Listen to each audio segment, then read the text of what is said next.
주신 하나님의 말씀은 잠언 3장 3절부터 4절까지의 말씀입니다. 잠언 3장 3절과 4절 이 두 절의 말씀 우리 한 목소리로 함께 읽겠습니다. 인자와 진리를 저버리지 말고 그것을 목에 걸고 다니며 너의 마음속 깊이 새겨 두어라. 그러면 하나님과 사람 앞에서 내가 은혜를 입고 귀중히 여김을 받을 것이다. 아멘. 네, 자리에 앉으시겠습니다. 샬롬.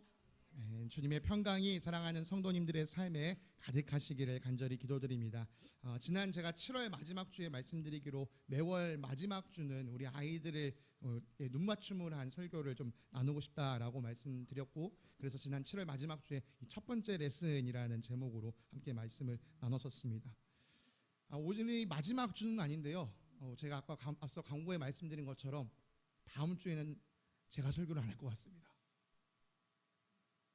그렇죠. 벌써 그렇죠. 지금 어떤 분은 눈치채신 것 같아요. 오승현 선교사님께서 귀국을 하셔서 다음 주에는 오승현 선교사님께서 설교하실 예정이어서 제가 좀 한 주 앞당겨서 우리 아이들에게 두 번째 레슨을 함께 나누고자 합니다. 혹시 우리 친구들 중에서 첫 번째 레슨의 핵심이 뭐였는지 기억나는 친구 있을까요?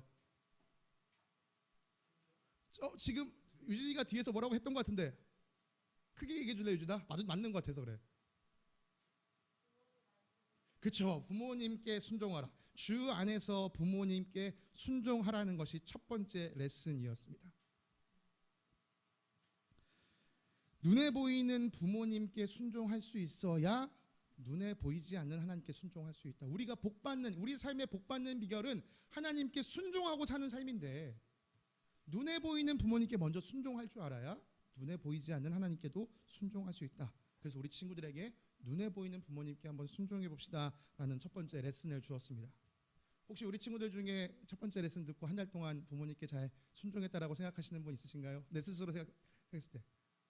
자, 그러면 제가 부모님들께 여쭙겠습니다. 자, 우리 자녀가 지난 한 달간 순종을 잘한 것 같다 하신 분은 눈을 좀 빠르게 깜빡여 주시고요.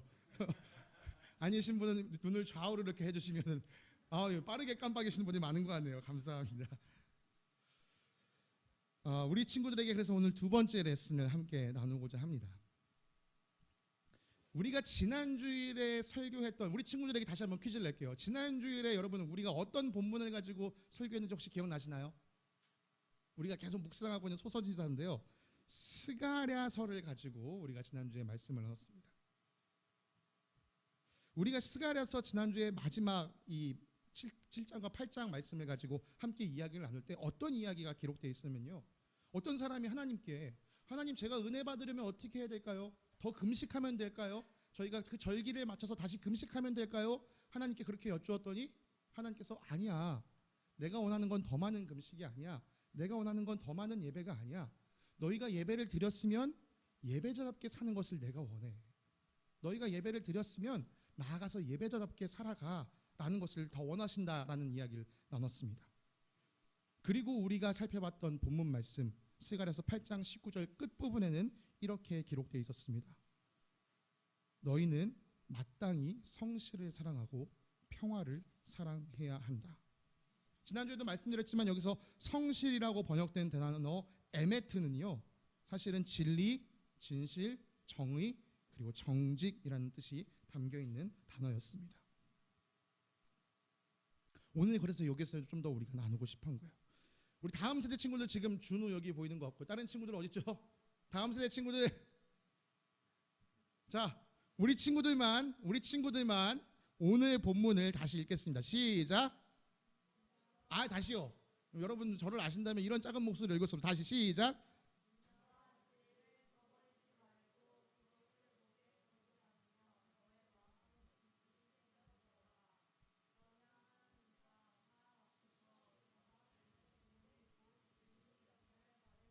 아멘. 여러분, 앞서서 스가랴 선지자는요, 백성들에게 뭐라고 말했냐면 성실과 평화를 사랑해라 라고 했어요. 그 앞에 말했던 그 성실과 여기서 오늘 잠언 말씀에 대비되는, 똑같이 연결되는 단어가 뭐예요? 바로 이 진리입니다. 아까 성실 에메트가 진리, 정직, 정의를 얘기한다고 했죠. 그럼 평화랑 연결되는 단어는 뭘까요? 그쵸, 인자라는 단어가 사실은 평화랑 연결돼요. 오늘은 두 번째 레슨으로서 우리가 진리, 정직을 살필 것입니다. 그럼 아마 눈치 빠른 우리 친구들은 세 번째 레슨은 뭐겠구나 감이 오죠. 세 번째 레슨은 뭐가 될까요? 인자가 되겠죠. 우리 세 번째 레슨 인자를 다시 한번 다음 달에 살펴보도록 하겠습니다. 오늘은 두 번째 레슨입니다. 사랑하는 다음 세 친구들, 사랑하는 겨자씨교회 성도 여러분, 하나님 앞에서 사람 앞에서 정직하시기 바랍니다. 하나님께서는 거짓을 미워하시고 정직한 자를 사랑하십니다. 잠언 15장에 보면요, 우리가 지난주 스가랴서에서 읽었던 것들과 비슷한 이야기들을 자주 발견할 수 있습니다. 잠언 15장 8절에는 이렇게 기록되어 있어요. 악한 사람의 제사는 주님께서 역겨워하시지만 정직한 사람의 기도는 주님께서 기뻐하신다. 자, 이 말씀에서는 지금 악한 사람과 정직한 사람이 비교되고 있습니다. 자, 그럼 이 악한 사람이 정직한 사람과 반대된다는 얘기니까 이 악한 사람은 어떤 사람이에요? 거짓이 가득한 사람, 거짓말쟁이, 입벌구. 여러분 입벌구라는 단어 들어봤는지 모르겠어요. 입만 열면 거짓말이 나오는 사람, 그런 사람을 입벌구라고 부르는데요. 아무튼 여러분, 이렇게 거짓이 가득한 사람은요, 아무리 귀한 제물을 바치면서 주님께 제사를 드린다고 한들 하나님께서 그의 제사는 싫어, 너의 제사는 싫어, 이렇게 말씀하신다는 거예요. 먹기 좋게 구워진 스테이크가 있는데 그 스테이크에서 하수구 냄새가 난다고 여러분 한번 생각해 보세요. 여러분 그 스테이크가 먹고 싶을까요? 제가 정말 비위가 좋고 정말 고기를 사랑합니다만 아무리 저라도 하수구 냄새가 나는 스테이크는 먹을 수 없을 것 같아요. 하나님 보시기에 악한 자의 제사가 이런 것이죠. 그에 비해 하나님 뭐라고 말씀하십니까? 정직한 사람은 아무 재물이 없어도 그저 하나님 앞에 나와 주님 읊조리는 기도만 해도 하나님은 그의 기도를 기뻐하신다라고 이야기합니다. 아무 재물이 없어도 그의 기도에서는 정직의 향기가 나는 거예요. 사랑하는 우리 친구들에게 고합니다. 여러분 정직하시기 바랍니다. 모세가 이 세상을 떠날 때가 되었을 때 백성들 앞에서 이렇게 이야기해 주었습니다. 당신들이 주 당신들의 하나님의 말씀을 듣고 오늘 내가 당신들에게 명한 내 모든 명령을 지켜 주 당신들의 하나님 앞에서 정직하게 살면 주 하나님이 당신들에게 자비를 베푸시고 당신들을 번성하게 하여 주실 것입니다. 저는 오늘도 이 말씀이 우리에게 임한 줄 믿습니다. 우리 사랑하는 친구들이 하나님의 말씀을 듣고서 그 명령을 지키며 하나님 앞에 정직하게 살아가면 하나님께서 우리 친구들에게 늘 자비를 베풀어 주시고 여러분 또 삶에 복을 더하실 줄 믿습니다. 자, 여기까지 이야기를 한다면 여러분들이 평소에 듣는 정직의 설교와 크게 다르지 않으셨을 겁니다. 지금부터 집중해 주셔야 돼요. 지금부터 시작되는 이야기는 우리가 정말 귀를 열고 집중해서 들어야 할 이야기입니다. 여러분 정직해야 합니다라는 설교를 들으셨을 때 어떻게 우리가 주로 듣고 배웠습니까? 어떤 상황에서도 절대 거짓말하면 안 돼. 아마 이렇게 배웠을 겁니다. 그런데 이렇게 만약 우리 친구들을 가르친다면요, 우리 친구들이 성경을 읽다가 이래도 되는 건가 싶은 부분이 생길 거예요. 그래서 오늘 그것을 해소하기 위해서 함께 이야기하고자 합니다. 여러분 어떤 상황에서도 절대 거짓말하면 안 돼. 그런 사람이 어쩌다가 이제 거짓말을 하게 되면 어떻게 생각하죠? 내가 진짜 큰 잘못을 했구나. 내가 하나님께 벌 받겠구나. 여러분 이렇게 하나님 말씀을 적용하는 것을요 우리가 기계적인 접근이라고 이야기합니다. 여러분 기계는 무엇이죠? 내가 기계한테 어떤 명령을 하면 기계는 그대로 명령을 수행해야 돼요. 쉽게 자판기를 우리가 생각할 수 있습니다. 누군가 돈을 넣고 사이다 버튼을 눌렀어요. 그럼 자판기는 반드시 사이다를 줘야 됩니다. 자판기는 어떤 선택도 할 수가 없어요. 내가 사이다를 눌렀는데 사이다를 안 준다? 혹은 사이다를 눌렀는데 옆에 있는 콜라를 준다? 그럼 사람들이 뭐라고 얘기하죠? 이 자판기 망가졌네. 마찬가지로 하나님께서 우리에게 정직해라 라고 말씀하신 게 너의 입술에서 계속 진실만 흘러나오게 해라 라고 한 것이라면 우리가 그 삶을 살지 못하는 우리의 모습을 볼 때 우리는 좌절할 수밖에 없습니다.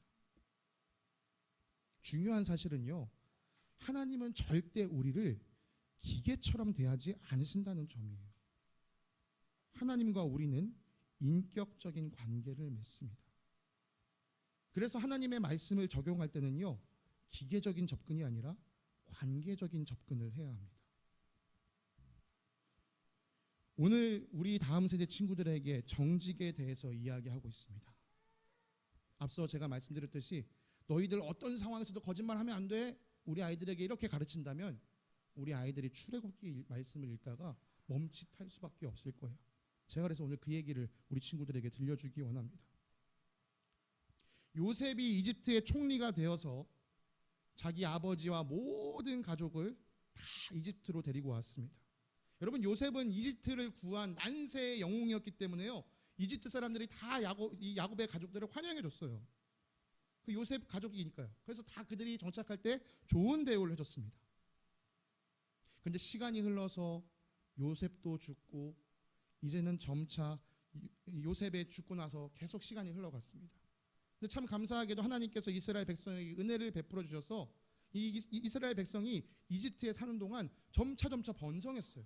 아이들이 많이 태어나고 점차 큰 민족을 이루어갔습니다. 이제 시간이 많이 흘러가니까 이제는 사람들이 요셉 하면은 되게 저 역사 속의 인물 잘 기억하지 못하는 시대가 됐어요. 새롭게 세워진 바로는 요셉을 알지 못하는 사람이었습니다. 근데 그 바로가 바라보니까 우리 땅에 우리 민족만 있는 게 아니라 이스라엘 민족이 너무 많은 거예요. 야, 이거 어떡하지? 저 이스라엘 민족이 저렇게 커지다가 나중에 우리가 전쟁이 일어났을 때 저 이스라엘 민족이 우리를 대항하면 어떡하지? 이 바로가 그 걱정을 하다가요, 특단의 조치를 내렸습니다. 야, 저 이스라엘 백성들 힘든 일을 시켜버리자. 고역을 시켜버리자. 그러면 더 이상 자녀들이 불안하지 않을 거야. 그런데도 계속해서 이스라엘 백성들은 번성하기 시작했습니다.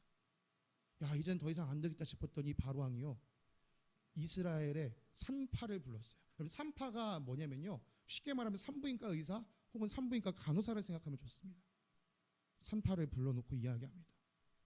너희들 이제부터 이스라엘에서 아기가 태어났는데 남자 아기가 태어나면 다 죽여버려. 그러면 얼마나 무서운 얘기인가요? 만약에 여기 있는 우리 다음 세대 친구들이 이 시대에 태어났다고 하면은 안타깝지만 여기 앉아있는 우리 남자 친구들은 볼 수가 없는 거예요. 남자 아기가 태어나면 다 죽여버려. 그런데 이 이스라엘의 산파들은요, 이 말을 듣고 처음엔 고민했어요. 이거 어떻게 해야 되지? 이 나라의 왕이 명령하는데 어떻게 해야 되지? 그런데 이 이스라엘의 산파들은요, 바로 왕을 무서워하기보다 하나님을 더 두려워했습니다. 하나님께서 이 일을 기뻐하지 않으실 것 같은데. 그래서 이 산파들은요, 남자 아기가 태어나도 죽이지 않고 다 살려두었습니다. 계속 보니까 이 바로 왕이 보니까 계속해서 이 이스라엘의 남자 아기들이 계속 태어나는 거예요. 그래서 산파들을 다시 불렀어요. 그리고 막 이렇게 화를 냈습니다. 출애굽기 1장 18절에서 19절 말씀입니다. 이집트의 왕이 산파들을 불러들어 그를 꾸짖었다. 어찌하여 이를 이렇게 하였느냐? 어찌하여 남자아이들을 살려두었느냐? 산파들이 바로에게 대답하였다. 히브리 여인들은 이집트 여인과 같지 않습니다. 그들의 기운이 좋아서 산파가 그들에 이르기 전에 아기를 낳아버립니다. 여러분 보세요. 지금 산파가 바로 왕에게 진실을 얘기했나요? 거짓말을 했나요? 그렇죠, 거짓말을 했어요. 사실 산파들이요, 다 아기 낳는 거 도와줬습니다. 그래서 남자 아기가 태어난 거 다 봤어요. 그럼에도 불구하고 하나님을 두려워했기 때문에 아기를 죽이지 않았어요. 그리고 바로 왕 앞에 서서 너네 왜 내 말 안 들었어? 했을 때는 그게요, 히브리 여인들이, 이스라엘 여인들이 너무 건강해서 내가 가기도 전에 이미 아기를 낳아버리는데 제가 어떻게 해요? 이렇게 거짓말을 했어요. 여러분, 하나님께서 거짓을 싫어하시고 정직을 좋아하신다라는 이 말씀을요, 기계적으로 접근하면 어떻게 됩니까? 지금 이 히브리 산파들은 벌을 받아야 합니다. 그런데 하나님께서 어떻게 했다고 말씀하시나요? 이렇게 했다고 말씀합니다. 그래서 하나님이 산파들에게 은혜를 베풀어 주셨으며 이스라엘 백성은 크게 불어났고 매우 강해졌다. 하나님은 산파들이 하나님을 두려워하는 것을 보시고 그들의 집안을 번성하게 하셨다. 히브리 산파들이 벌을 받았습니까? 복을 받았습니까? 복을 받았어요. 아니 거짓말했으니까 하나님 말씀에 따르면 지금 벌 받아야 되는 거 아닌가요? 그런데 여러분 성경이 지금 이들이 복 받은 이유가 뭐라고 합니까? 하나님을 두려워하는 것을 보시고. 여기서 여러분 두려워한다라는 것은요 어떤 막 무서운 거에 대한 공포심이 아닙니다. 요즘 저희 딸이 이제 좀 어두운 것에 대한 공포가 생겼습니다. 밤에 이제 깜깜하면 자다 깨서 깜깜하면 막 이렇게 우는 게 생겼는데요. 그보다 좀 어릴 때는 좀 눈에 뵈는 게 없어가지고 어두워도 사실 두려워하지 않았는데 이제는 좀 눈에 뵈는 게 생기셨는지 어두운 거 보면 눈에 안 보이네 하면서 막 두려워합니다. 여러분 여기서 지금 두려워한다, 하나님을 두려워한다는 것은요 이런 공포심을 이야기하는 게 아니에요. 하나님을 두려워한다는 건 경외심을 이야기하는 겁니다. 사실 요즘 시대가 워낙 부모님도 친구처럼 대하고 선생님도 친구처럼 대해서 사실 이 존경심, 경외심을 배우기가 좀 힘든 시대가 되었습니다. 근데 여러분들 한번 생각해 보세요. 여러분 담임 선생님이 아니라 교장 선생님이 여러분을 불렀다. 그럼 담임 선생님 만날 때보다 조금 긴장이 되겠죠.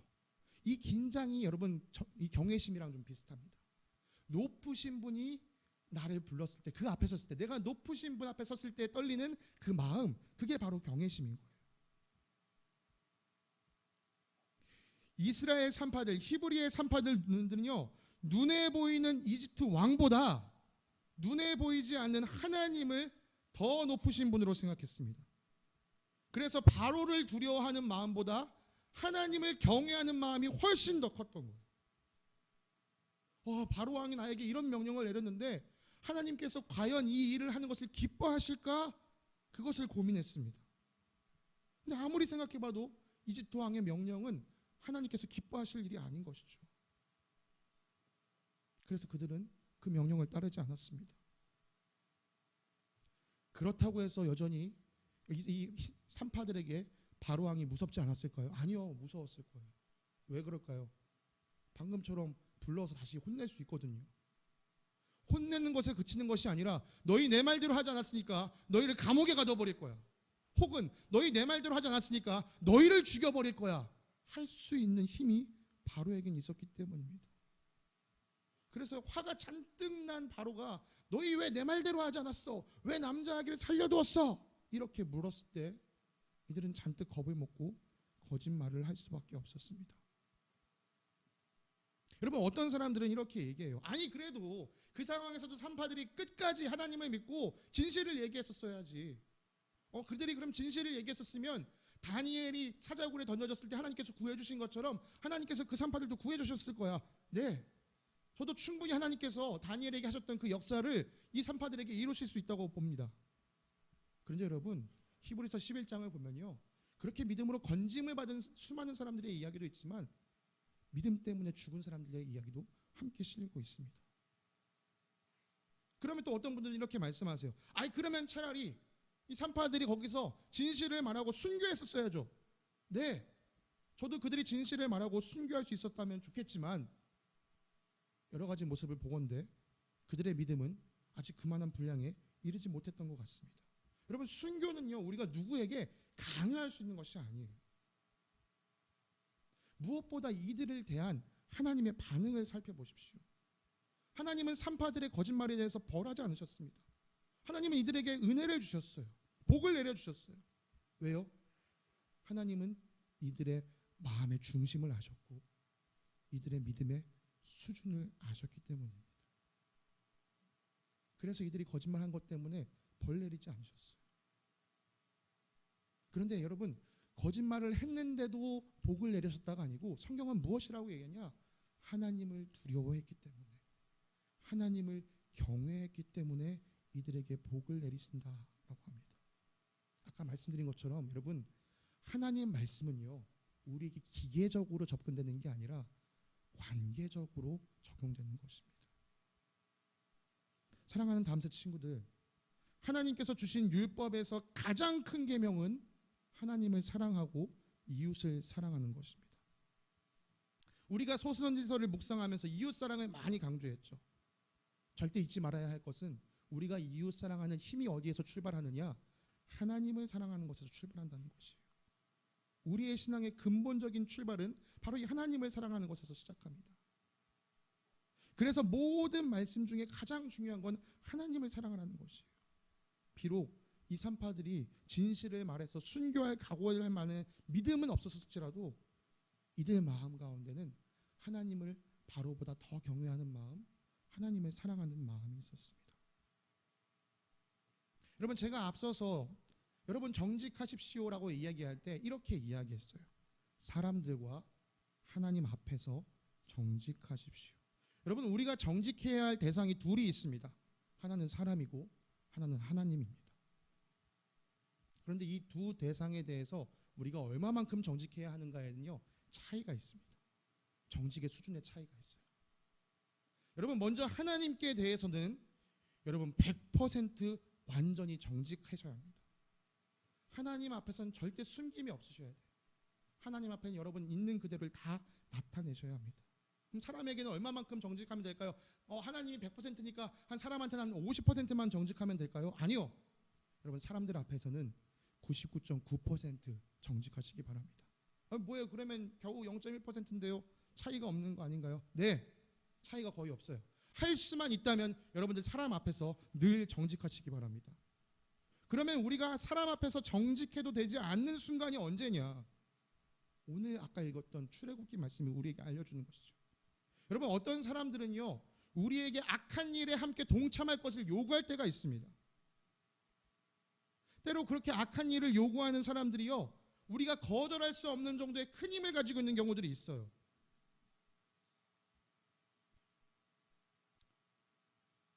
그런데 아무리 생각해도 그 사람이 나에게 요구하는 일이 하나님께서 기뻐하시는 것 같지 않다. 그런데 계속해서 그 사람이 나에게 악을 강요한다. 여러분, 그때 우리는 그 사람에게 정직할 필요가 없습니다. 여러분, 여기서 중요한 것이 하나 있어요. 근데 그 악을 판단할 때 그 악의 기준을 어디에 둘 것이냐?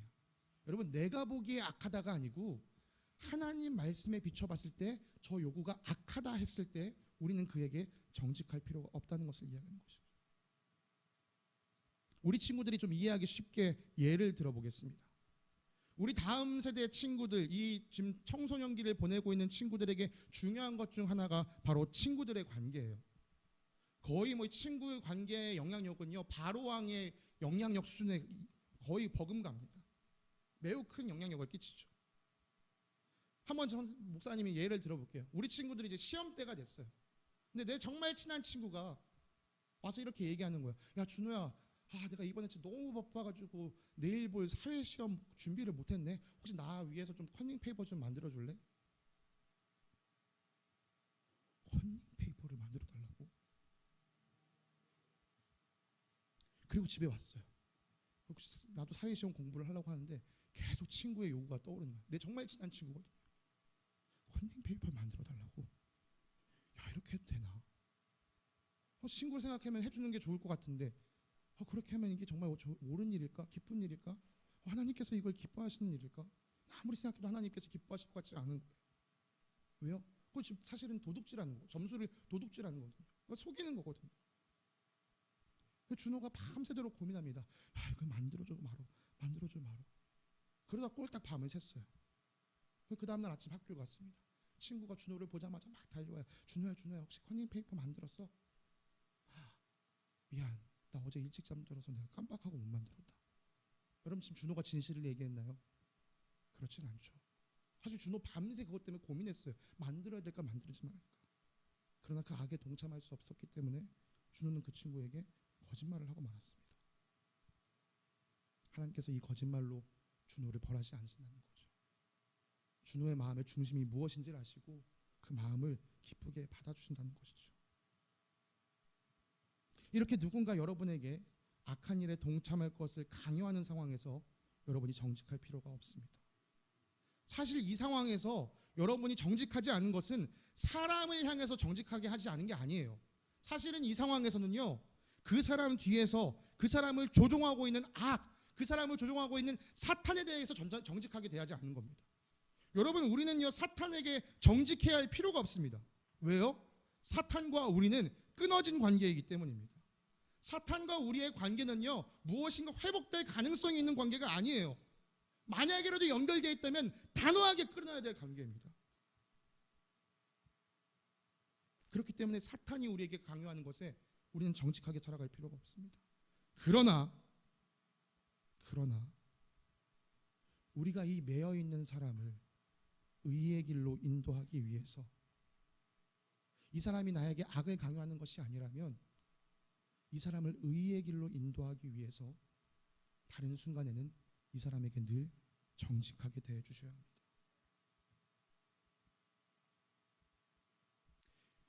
이렇게 우리가 악에 이끌려 있는 사람들에게는 정직할 필요가 없습니다만, 사람에 대해서는 늘 정직하지 않을 수도 있습니다만, 다시 한번 강조드립니다.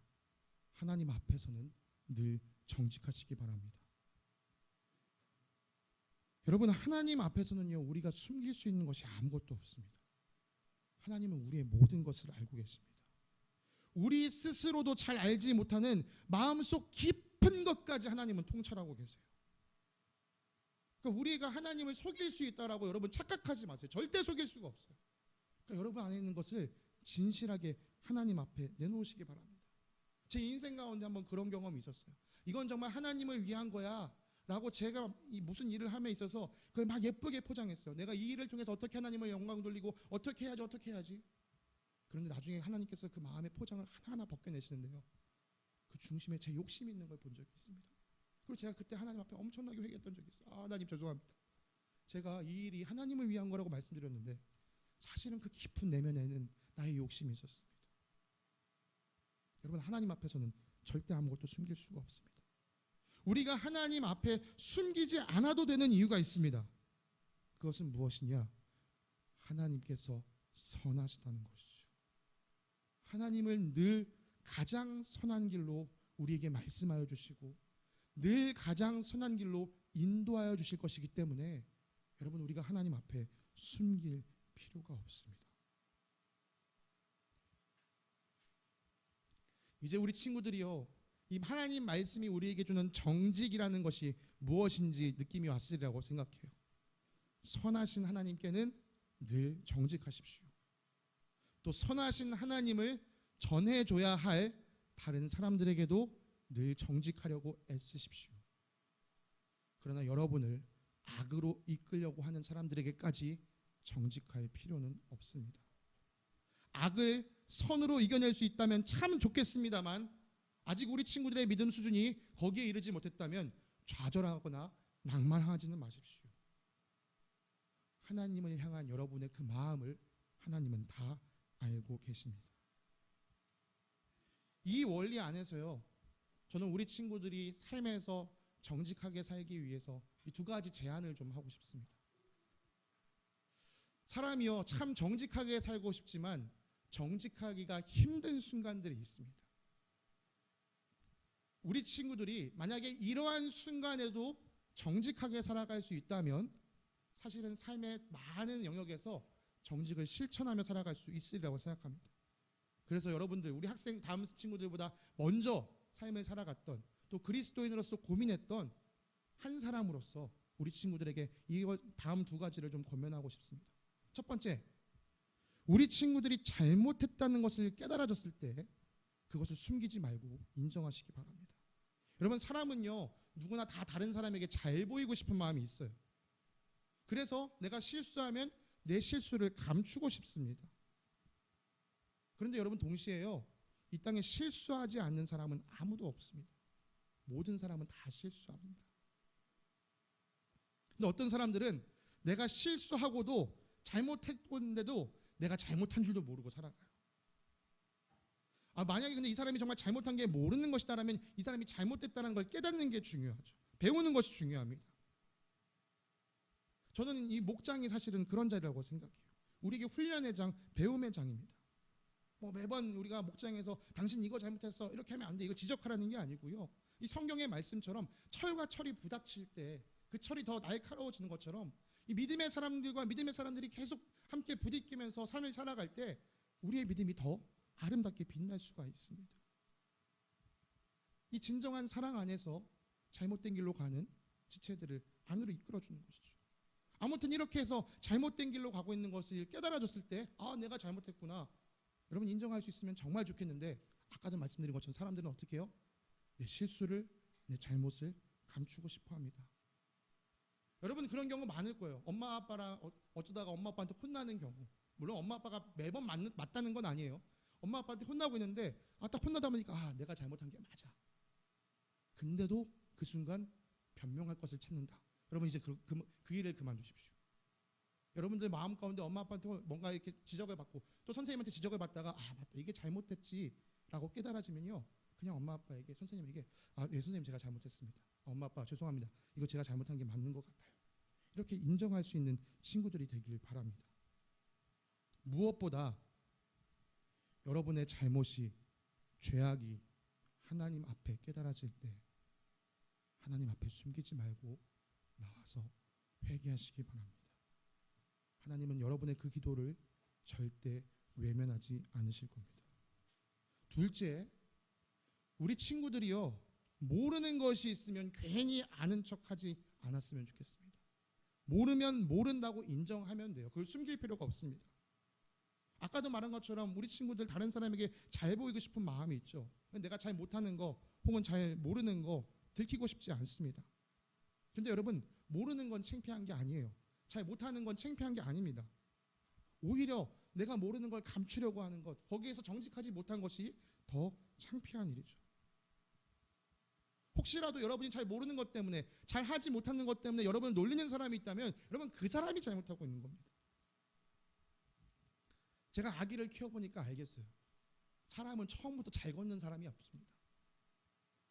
걸음걸이가요, 지금도요, 어떨 때 보면은 하늘이 몸은 여기 있는데 마음은 저기 있어가지고 가슴이 이렇게 앞으로 나와가지고 다리가 뒤에 가지고 파닥파닥 넘어집니다. 사람도 걸음걸이를 다 배워가는구나. 여러분 마찬가지예요. 무언가를 잘하는 사람은 처음부터 없습니다. 우리 친구들이 잘 못하는 거, 모르는 거, 그건 창피한 게 아니에요. 그걸 감추려고 하지 말고 거기에서 여러분들 거짓으로 아는 척하려고 하지 마십시오. 모르면 배우면 되고 못하면 훈련하면 됩니다. 그런 점에서 정직은 무엇이랑 연결됩니까? 정직은 겸손과 연결되어 있습니다. 나중에 한번 또 다루겠지만요, 겸손 역시 하나님께서 참 기뻐하시는 덕목 중에 하나입니다.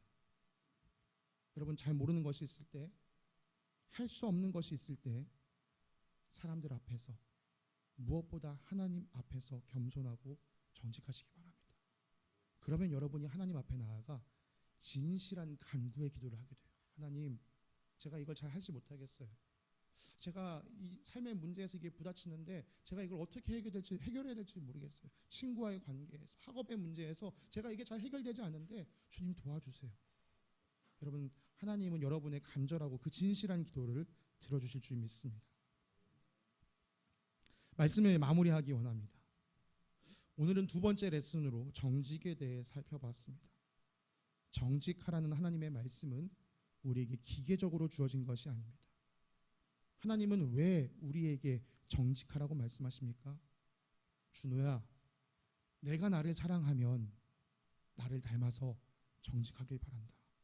준호야, 내가 나를 사랑하기 위해서 정직하게 살아가라. 하나님의 모든 명령은 하나님을 사랑하기 때문에, 하나님을 사랑하기 위해서 일어나는 일들입니다. 그렇기 때문에 하나님을 대적하는, 하나님을 우리로부터 관계를 떨어뜨리려고 하는 악에 대해서는 우리가 정직의 의무를 벗어날 수 있습니다. 여러분, 우리 친구들 꼭 기억하세요. 정직하고자 하는 게 최고의 목표가 아니라 우리의 궁극적인 지향점은 늘 하나님을 사랑하는 것에 있습니다. 우리 친구들이 일상에서 이 정직을 잘 훈련하기 바랍니다. 그래서 여러분에게 드린 두 가지 제안을 꼭 기억하십시오. 잘못했을 때 정직하게 인정하기. 모르는 것, 잘하지 못하는 것에 대해서 아는 척하거나 하는 척하지 않고 정직하게 인정하기. 오늘 이 설교의 말씀은 시편에 기록되어 있는 한 절의 말씀으로 마무리하기 원합니다. 우리 마지막이 시편 36편 10절의 말씀을 함께 읽을 텐데요. 이 말씀을 읽을 때 이 말씀이 여러분 눈에 들어오고 또 입술에서 읊조려지고 귀에 들리고 마음에 새겨지기를 간절히 원합니다. 시편 36편 10절의 말씀 함께 읽겠습니다. 주님을 사랑하는 사람들에게는 주님께서 친히 한결같은 사랑을 베풀어 주십시오. 마음이 정직한 사람에게는 주님의 의를 변함없이 베풀어 주십시오. 아멘. 함께 기도하겠습니다. 주님을 사랑하는 사람들에게는 한결같은 사랑을 베풀어 주시기를 간절히 원합니다. 주님을 사랑하는 마음으로 정직한 삶을 살아가는 사람들에게 주님의 변함없는 의를 베풀어 주시기를 간절히 원합니다. 사랑하는 우리 다음 세대 친구들, 또 사랑하는 우리 겨자씨교회 모든 성도들이 하나님 앞에서, 사람 앞에서 정직한 삶을 살아가며 주님이 베풀어 주는 이 놀라운 은혜를 세상 가운데 보여주며 살아가는 귀한 주님의 자녀들 되게 하여 주시옵소서. 우리 가운데 일하시는 주님께 감사드리며 거룩하신 우리 주 예수 그리스도의 이름으로 기도드립니다. 아멘.